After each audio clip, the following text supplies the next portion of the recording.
Oke.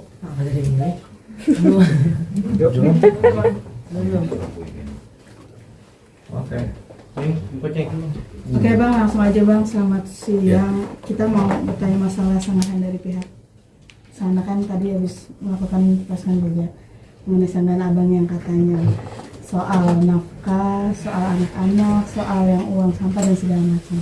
Itu bagaimana Bang menanggapinya?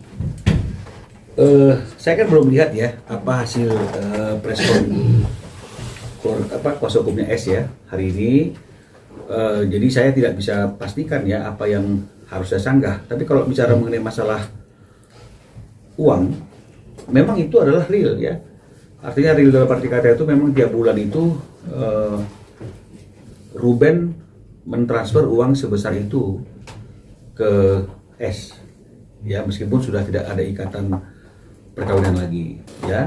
Kalau misalnya kemudian dikatakan itu kan karena kamu mau mentransfernya, betul, tapi kan itu wujud dan bukti bahwa Ruben itu orangnya tidak ribet ya, dan dia tidak mempermasalahkan ya terkait dengan masalah biaya-biaya yang kemudian ditagihkan atau dibebankan kepada dia ya, sepanjang apa yang menjadi hak-hak Ruben juga harus diperhatikan. Nah, jadi poinnya seperti itu ya. Jadi terakhir di 1 November juga Ruben masih kirim ke Sarwenda gitu ya, ke PS gitu ya. Masih dikirim tuh. Ini buktinya nih. Ya 1 November. Ya, ini November, 1 November juga masih tuh.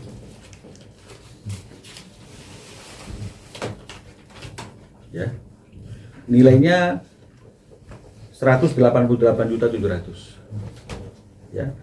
Jadi artinya Ruben masih memiliki etikat baik, masih memiliki tanggung jawab untuk segala kebutuhan ya, meskipun mereka sudah tidak terikat lagi dalam ikatan perkawinan. Kalau dikatakan itu untuk anak gitu misalnya, kita tahu lah ya, kita nggak usah retorika, kita pasti tahu ya, kita juga punya anak ya, kebutuhan anak umur 4 tahun dan yang masih masih kecil seperti mereka itu berapa sih kebutuhannya ya, berapa kebutuhan pemeliharaan anak, pendidikan itu kita tahu, kita bisa kalkulasi gitu. Karena kalau kita bicara mengenai masalah apa yang menjadi tanggung jawab dan kewajiban Ruben, kalau dibilang sudah ada kesepakatan ya, maka kami bisa jelaskan gitu ya. Jadi pada waktu sebelum terjadi gugatan itu kan memang mereka itu berkomunikasi dan mau semuanya dituangkan dalam akta notaris kalau memang nanti terjadi perceraian, karena memang sudah mulai ada tanda-tanda ke arah sana. Nah coba tanya tuh, notarisnya siapa yang pilih? Kita atau mereka? Draft yang dituliskan dalam perjanjian di notaris ini yang buat siapa? Betul, kita koreksi. Tapi artinya kan kalau kita bicara mengenai masalah niat, itu kan sudah tahu dari mana datangnya niat itu. Ya, kita nggak usah jelaskan. Nah, sekarang kita bicara mengenai masalah, itu memang kebutuhan anak. Oke, ya. Di pasal 1 ayat 4, ya. Akta kesepakatan dan perjanjian yang nomor 39 ini saya bacakan ya, jangan saya tunjukkan ya, karena pihak sana kalau salah juga sudah bicara ya tentang ada kesepakatan itu ya. Jadi gak ada salahnya saya bacakan isinya, wujudnya ada di sini ya. Begini kata-katanya: biaya pemeliharaan dan pendidikan anak sampai dengan jenjang pendidikan tinggi atau kuliah menjadi tanggung jawab pihak pertama. Kita garis bawahi, biaya pemeliharaan dan pendidikan anak. Nah, kalau kita mau tahu apa sih biaya pemeliharaan anak, takut nanti kemudian kita menerjemahkannya dengan bahasa yang berbeda.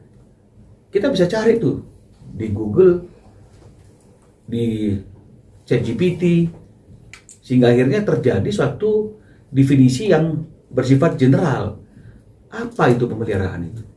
Ya, kita akan dapat bahwa pemeliharaan itu tidak lebih dari makanan, pakaian, tempat tinggal. Sandang, pangan kan gitu kira-kira, itu pemeliharaan. Pendidikan ya tentu bangun sekolah atau segala sesuatu yang berkaitan dengan pendidikan.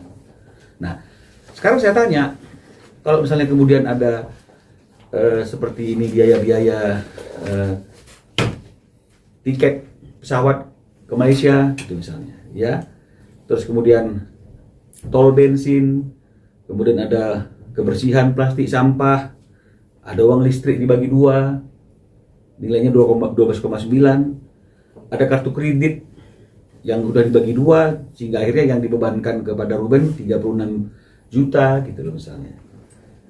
Ya, dan ketika Ruben minta breakdown-nya nggak dikasih, tapi Ruben berpikir ya udahlah nggak apa-apa, kan nggak dipersoalkan, buktinya sampai November juga masih diserahkan. Tapi kalau dibilang itu tanggung jawab pemeliharaan anak, aduh, kita semua punya anak lah rata-rata itu ya, kita bisa hitung berapa sih biaya kebutuhan seorang anak yang masih kecil untuk makan, pangan dan semuanya termasuk pendidikannya, ya. Jadi kita janganlah berretorika di hal-hal yang seperti itu, ya. Kalau mengenai masalah misalnya ini reimburse segala macam ya, yang bilang S nggak punya uang siapa? Nggak ada, kita nggak pernah bilang dia nggak punya uang. Kita hanya menyampaikan bahwa setiap tanggal 1 dari mulai September, ya setelah terjadi perceraian sampai kemarin itu kita masih per tanggal 1 dan nggak pernah terlambat itu untuk WA-nya gitu loh, ya.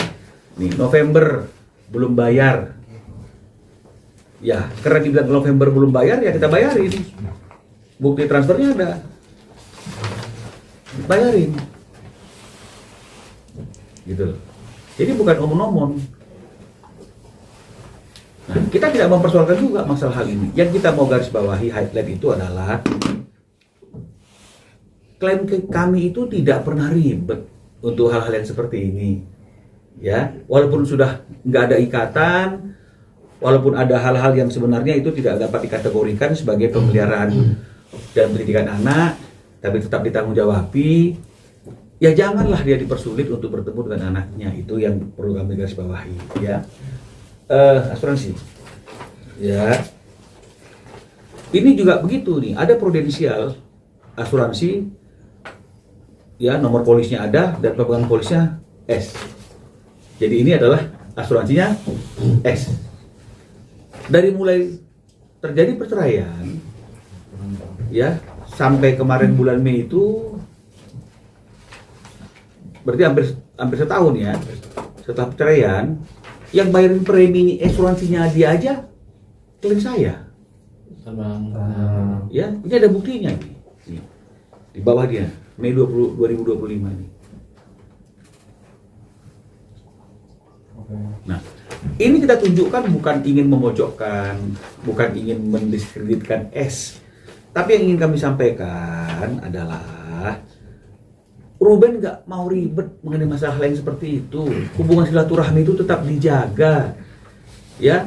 Biaya-biaya kalau diminta dibayarkan, ya. Walaupun bolak-balik perinciannya mana, nggak dikasih-kasih, Ruben nggak ada masalah. Sepakat dia kok, bener sepakat. Bahkan asuransinya atas nama S pun dibayarin, nggak ada masalah. Tapi janganlah, artinya itu haknya dia untuk bertemu anaknya itu dibatas-batasi atau kemudian dengan berbagai macam alasan tidak ada waktu yang harusnya kalau menurut perjanjian ini, ya saya bacakan ini, ya. Pihak kedua berkomunikasi secara langsung maupun tidak langsung melalui telepon dengan tiga anak itu ya, dan ini ya, dan untuk bertemu serta tinggal bersama dengan pihak pertama. Berarti pihak pertama itu Ruben sekurang-kurangnya 2-3 hari dalam seminggu. Nah, jadi jangan dikatakan anaknya nggak mau, anaknya lebih mau seperti ini. Dia anak kecil. Seorang ibu itu dia harus bisa mendidik, bisa mengasuh anaknya, memberikan pengertian bahwa ayahnya pun perlu waktu untuk bertemu dengan dia. Karena kalau misalnya kemudian kita bilang dia sudah besar, loh, kalau kita bicara mengenai masalah besar, maka kita harus melihat definisi besar atau dewasa itu menurut undang-undang 18 tahun. Jadi kalau masih anak itu di bawah umur 18 tahun, masih anak di bawah umur, bagaimana kita bilang dia sudah mengerti? Pengertian seorang anak kecil Kita nggak bisa biarkan anak kecil yang berpikir sendiri dan yang menentukan apa yang dia mau dan apa yang dia tidak mau. Tidak. Itu makanya ada asuh. Karena anak yang masih di bawah umur itu dia harus diasuh, dididik dan dibimbing oleh orang tuanya. Kalau kita lepaskan segala sesuatunya itu menurut keinginan sang anak, ya kacau dong. Masa orang dewasa diatur oleh anak-anak? Nggak mau ketemu ini, mau ketemu sana, nggak bisa. Sebagai seorang ibu kita harus bisa mengarahkan, nggak boleh seperti itu.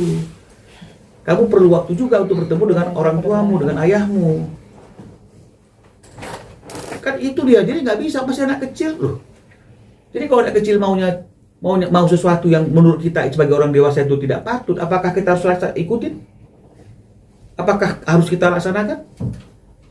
Lalu bagaimana dengan kesepakatan yang ditandatangani bahwa 2-3 hari sekurang-kurangnya dalam 1 minggu untuk berkumpul, tinggal bersama klien kami? Ini jangankan berkumpul, bertemu aja, ngantar sekolah aja, menurut klien kami tidak gampang itu diberikan. Ya, jadi ini yang mau kami klarifikasi, bukan ingin menyatakan dia itu nggak punya uang, terus nggak ada. Ya, ini hanya untuk menunjukkan kita punya etikat baik loh. Kita tuh orang yang nggak ribet loh. Nah, mengenai masalah DC misalnya, kenapa melebar loh? Kalau masalah kecewa, saya juga bisa kecewa.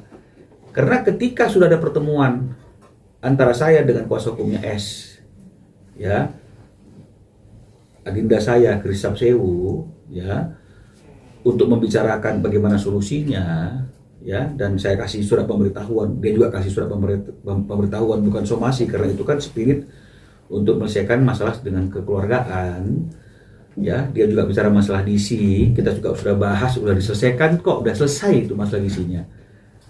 Jangan dipersoalkan lagi. Nah, setelah bubar dari pertemuan itu, beberapa hari kemudian preskon khusus DC. Loh, kan nggak ada lagi urgensinya untuk preskon mengenai masalah DC. Kalau memang preskonnya itu berkaitan dengan masalah tata cara tagih DC-nya yang melawan hukum, dan kemudian akibat leasingnya seharusnya tidak patut datang ke rumah dia dan menagih ke dia karena nggak ada kaitannya dengan S, harusnya DC dan leasingnya disomasi. Disomasi nggak? Enggak. Lalu untuk apa kita bicara tentang DC kalau kemudian kita tidak ada upaya apapun yang kita garis bawahi untuk mengkomplain secara tegas atas tindakan DC yang datang ke rumahnya S. Nggak ada upaya hukum apapun, nggak ada komplain tertulis atau lisan. Lalu apa artinya? Artinya kan hanya ingin menunjukkan, patut diduga ingin menunjukkan bahwa akibat Ruben lalai, S mendapat reportnya. Loh, ini belum macet. Karena keterlambatannya masih hitungan hari, 7 hari. Dan langsung diselesaikan. Apa pantas kita mempertontonkan hal-hal yang seperti itu, sementara tiap bulan kita masih rutin dan tertib untuk memenuhi segala kebutuhan itu. Ya, jadi ini yang bisa kami sampaikan dan kami jelaskan dan klarifikasi. Jadi tidak ada maksud apapun. Jadi kalau misalnya dibilang melebar, kita tak melebar. Kita hanya mengatakan mana sih yang lebih penting, hak seorang ayah untuk ketemu anaknya atau seorang DC yang datang tidak pada waktunya dan tidak pada tempatnya. Kenapa itu mesti diekspos? Sementara sudah pertemuan dengan kita. Dan itu diakui. Ya, karena ketika ada komunikasi S dengan Ruben bilang bicara dengan kuasa hukum saya, kuasa hukumnya S menghubungi saya, berarti kan sudah ada komunikasi. Diakui juga oleh kuasanya S, kuasa hukumnya S, ada pertemuan. Loh, kalau sudah ada pertemuan, sudah ada pembicaraan, sudah ada solusi, masih perlukah preskon? Oke, mungkin preskonnya bukan berkaitan dengan masalah R-nya, Rubennya, tapi ini berkaitan dengan masalah debt collector-nya yang datang dengan cara yang tidak tepat. Ada somasi untuk debt collector-nya? Baik secara lisan maupun tertulis, ada garis bawah penekanan bahwa mereka komplain. Ada somasi untuk leasingnya? Nggak ada juga. Ayo dong, kita ini kan semua orang yang bisa berpikir logis. Because law is logic, karena hukum itu adalah logika. Ya. Jadi kalau misalnya kemudian untuk sesuatu yang tidak menjadi tanggung jawab Ruben lagi pun ditanggung jawabi oleh Ruben, apa mungkin dengan sengaja Ruben tidak bertanggung jawab dan tidak membayarkan apa yang harusnya menjadi tanggung jawabnya? Kalau ada keterlambatan, ada kelupaan, semua orang memiliki kekurangan seperti itu. Semua orang pasti akan pernah lupanya gitu. Tapi ini belum sampai dalam kategori macet. Dan dalam form pembelian mobil juga nggak ada alamatnya dia. Lalu kalau ada orang datang kan perlu dipertanyakan, periksa dong surat-suratnya. Nggak langsung diizinkan masuk. Karena kalau menurut keterangan Ruben, rumah itu kan juga ada satpamnya, ada security-nya. Bagaimana seorang DC yang nggak ada kaitan dengan tuan rumah diizinkan masuk dan duduk di ruang tamu? Harusnya cukup lah dengan security di depan. Anda siapa ini? Mau nagih siapa? Alamat penagihannya di mana? Surat tugas Anda mana? Oh, ada salah alamat, bukan di sini. Silakan Anda keluar. Tidak boleh masuk ke area rumah, apalagi ke ruang tamu di dalam seperti itu. Kan itu dong harusnya logikanya. Ya, tapi ini masuk. Oh, nggak apa-apa. Tapi kemudian semuanya sudah kita selesaikan. Kelisingnya. Dan akibat kedatangan itu juga saya sudah bertemu dengan kuasa hukumnya S. Semua sudah clear. Kalau tadi misalnya saya tidak mau bertemu, saya tidak mau berkomunikasi, saya tidak mau berdiskusi terkait dengan masalah kedatangan DC dan lain-lain, wajar lah kalau kemudian mereka preskon. Ini enggak, setelah ketemu kok preskonnya. Tapi saya nggak bilang saya kecewa, saya memaklumi. Oh, memang ya nggak ada masalah. Lalu kalau misalnya kemudian, kecewa, saya kok dibuka ke masalah ini. Loh, ini bukan untuk melebar, ini untuk membuktikan kalau tanggung jawab yang sebesar ini aja dia tidak pernah lalai, yang seharusnya juga nggak harus ditanggung jawabi, dan itu juga dinyatakan oleh kuasa hukum S. Nggak perlu kok dia nggak mau. Untuk yang nggak perlu aja dia tanggung jawabi seluruhnya, apa mungkin untuk hal-hal yang menjadi tanggung jawabnya tidak dilakukan? Jadi ini kan mungkin harusnya dipahami, mungkin ada kelalaian. Diluruskan, bukan kemudian jadikan berita. Ya, sampaikan dan klarifikasi mengenai masalah hal-hal yang berkaitan dengan materi DC, materi pembiayaan. Ya, mungkin ada yang bertanya lagi. Tadi kuasa hukumnya si S ini mengatakan kalau anak-anaknya Ruben sendiri pernah coba untuk voice note, telepon, tapi tidak ada respon sama sekali. Mungkin bagaimana? Oke, jadi begini ya, ada bukti sebenarnya. Ya, artinya saya sudah diinfo oleh Ruben dan bisa kami buktikan sejak lama ya, Ruben itu sudah chat S dan mengatakan bahwa nomor teleponnya itu ganti. Ya. Dan inilah nomor telepon saya yang sekarang.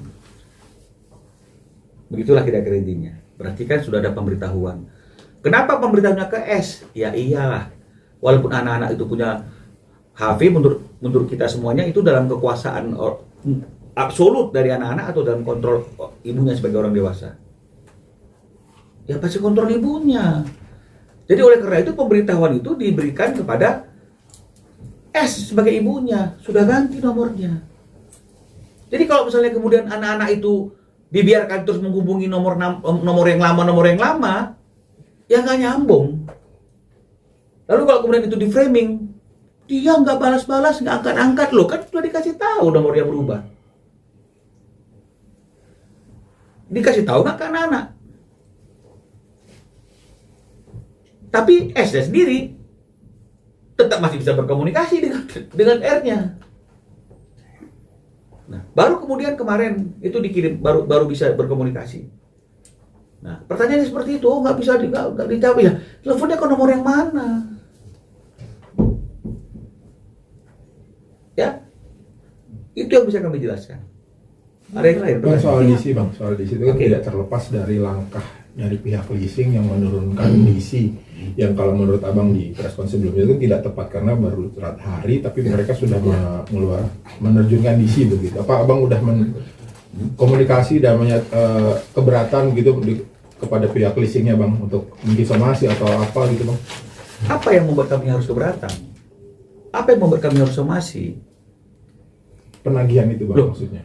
Penagihannya kan nggak ada kepada kami. Artinya kalau memang misalnya leasingnya tahu bahwa yang berkewajiban itu adalah Ruben, alamatnya juga alamat Ruben, nomor teleponnya juga nomor telepon Ruben, nggak ada sama sekali kaitannya dengan S, apalagi mereka itu sudah berpisah pada waktu ini dilakukan. Lalu apa masalahnya? Salahnya siapa? DC. Loh, komplain dong ke DC-nya. Kalau kami kan memerintahkan DC nggak tahu dari DC bergerak sendiri atau seperti apa sih bang? kan saya sudah sampaikan ya, kalau kita bicara mengenai masalah aturan ya, salah satu aturan itu kan ada mengenai masalah penagihan itu diatur oleh otoritas jasa keuangan. Jadi kalau misalnya kredit itu sudah macet, maka pertama kali yang harus dilakukan itu adalah macet loh ya, berarti sudah beberapa lama nih kan begitu, maka diperingati dulu, ada surat peringatan, ada tahapannya, ada surat peringatan nggak dihiraukan, nggak diabaikan, maka leasing itu boleh menyerahkan penagihan itu kepada debt collector, gitu loh. Nah, jadi kan kalau misalnya kemudian terlambatnya baru beberapa hari, ya, ini jelas ini kelihatan ini, tuh, setiap tanggal 6 November, ya, kita tak bayar tanggal 7. Di mana terlambatnya? Gitu loh. Jadi kami juga heran kalau misalnya kemudian tiba-tiba ada DC. Ketika ditelepon, Ruben bilang bicara sama lawyer saya, ya saya juga nggak pernah diinformasikan Ruben, makanya saya bilang, oh saya nggak tahu, akhirnya baru tahu loh. Tapi setidak-tidaknya kita langsung respon dan kita langsung bayarkan. Dan sebenarnya masalahnya sudah selesai. Pertanyaannya kenapa harus preskon? Kenapa harus di-up? Oke, di-up-nya ini karena tata cara dan perilaku DC-nya itu yang selain salah alamat, salah kamar, dan terlalu cepat. Nagihnya belum macet. Loh, komplain dong. Harusnya yang preskon itu yang diserang tuh DC-nya. Yang diserang itu adalah leasingnya. Harusnya diperiksa dong, diminta dong surat-surat tugasnya. Biar tahu dia yang merintahkan siapa. Coba sekarang tanya sama kuasa hukumnya S. Siapa yang merintahkan DC-nya? Coba tanya kuasa hukum S, ada nggak surat tugasnya? Jadi jangan kedatangannya itu yang menjadi suatu isu yang besar, apalagi sudah ketemu dengan kita dan kita sudah katakan itu sudah clear. Harusnya nggak perlu preskon. Ya, jadi ini kita bicara mengenai masalah sesuatu itu kan secara logika. Kembali yang saya ulang, because law is logic. Ya, because law is logic. Jadi karena hukum itu adalah logika, maka kita harus menggunakan logika berpikir kita untuk melakukan setiap tindakan-tindakan kita. Nah, ya, jadi kan pantas dong kalau kita berpikir, lo kenapa kok di up ini masalah DC sementara semuanya ini udah clear? Apa ada framing ingin menunjukkan bahwa Ruben sekarang lagi ada kesulitan masalah keuangan atau dia orang yang tidak bertanggung jawab? Loh, makanya salah satu cara kami untuk menunjukkan bahwa kami adalah orang yang bertanggung jawab adalah dari komitmen kami untuk membayar tiap bulan dengan jumlah yang tidak sedikit dan tidak pernah lalai untuk semua kebutuhan di rumah itu. Yang kebetulan di rumah itu ada anaknya Ruben juga kan begitu, dan juga tentu anaknya S. Tapi kan ketika sudah berpisah kan maka tanggung jawab anak itu kan harusnya ya tanggung jawab kedua orang tuanya, bukan satu orang saja. Pola asuh dan pola didik itu juga bukan dari satu orang saja, tapi dari dua-duanya. Kan begitu dong harusnya. Nah kalau dikatakan anaknya nggak mau, ya sekarang seperti ini misalnya. Anaknya nggak mau belajar. Diikutin nggak? Orang anaknya udah gede. Ada keinginan, anaknya nggak mau belajar. Terus gimana? Dibiarin nggak belajar? Anaknya nggak mau sekolah, dibiarin nggak mau sekolah? Ya tidak dong. Kita sebagai orang dewasa ya harus memberikan pengertian. Nggak boleh gitu nak, karena papamu, ayahmu juga rindu sama kamu dan kamu harus ketemu dengan dia.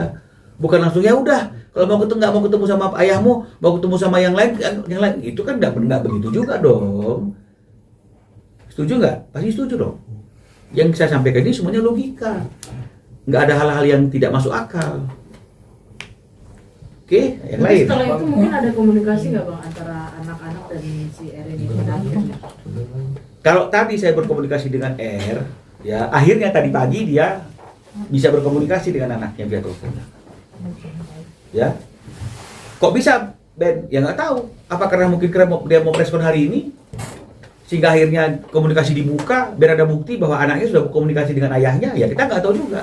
Tapi kami juga tidak ingin menyangkal bahwa hari ini ayahnya bisa berkomunikasi dengan anaknya. Setelah berapa lama bang? Kan saya sudah sampaikan kemarin itu kalau untuk plan kami kan setelah 2 bulan. Kan begitu kira-kira intinya. Pihak sana hanya bilang hanya itu awal November ada Kenapa? pertemuan main sama 2 anak-anak. minggu baru. Ya buktinya ada. Ada. Ada buktinya tadi? Nggak mau nunjukin tapi Nggak mau belum. nunjukin. Hah? Dia Loh, belum- bagaimana? Karena kalau misalnya Ruben, dia bilang, inilah foto yang saya posting terakhir di IG menurut dia, itu semuanya foto lama, Bang, dia bilang. Nah, ini ya dia kirim ke saya ini, ya. Kok saya langsung tunjukin buktinya. Kita nggak usah ngomong gitu loh, ya. Ya, buktinya itu ada. Nah, ya ini dia buktinya tuh. Ini yang ada di IG-nya si Ruben. Ya. Tuh ini. Kirim. Ya. Karena bang